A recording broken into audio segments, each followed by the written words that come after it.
پہلی حدیث میں کہنے والے نے کہا کام میں کرتا ہوں فہل لہا اجرن، کام میں کروں اجرت میرے باپ کو ملے گی، ایک۔ دوسری حدیث میں ہے بندے کی والد وفات پا گئے، مال تھا، وصیت نہیں کی، فہل یکفر عنہ، کیا میں کام کروں اس کے گناہوں کا کفارہ ہوگا، دو۔ تیسری حدیث حضرت عبداللہ ابن مسعود کی ترمذی میں کہ آقا میری ماں وفات پا گئی، اگر میں صدقہ کروں افینفعھا، کیا میری ماں کو میرا صدقہ دینا فائدہ دے گا؟ ایک میں ہے فائدہ دینا، ایک میں ہے گناہوں کا کفارہ، ایک میں ہے اجرت میرے باپ کو ملے گی کہ نہیں۔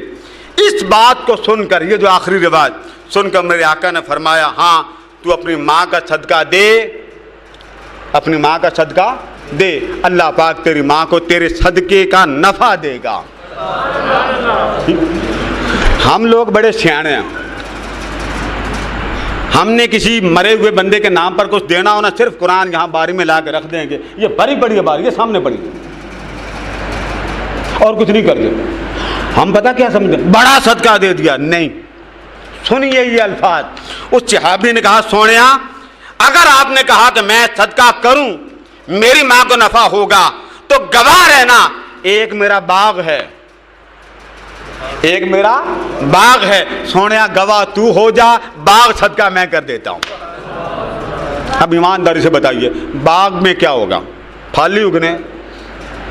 یہ بات سوچنے والی، یعنی یہ بات جی کپڑا آپ کسی مولوی صاحب کو خدمت کر دیتے، 4 پیسے دے دیتے صدقہ، آپ کسی ختم پڑھنے والے کو دے دیتے، ٹھیک ہے صدقہ، لیکن صدقے کی کیفیات میں اعمال 3 آتے ہیں، وہ آخری حدیث آئے گی۔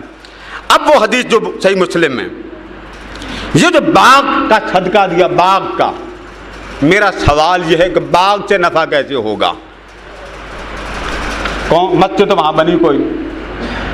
اب آ جائیں اس حدیث کی طرف، آقا نے فرمایا اگر کسی کا باغ ہو، شہن ہو، اور وہاں پرندے آ کے بیٹھیں، جانور آ کے بیٹھیں، اور اس باغ میں، اس شہن میں، اس کھلے میدان میں پرندے تمہارے دانے کھا جائیں، فصل کھا جائیں، تو اللہ پاک باغ کے مالک کو ان جانوروں کے کھانے کھلانے پلانے کے صدقے میں ثواب عطا کرے گا۔ یہ جو چھتوں پہ آپ برتن رکھتے ہیں اس کی حدیث یہ ہے۔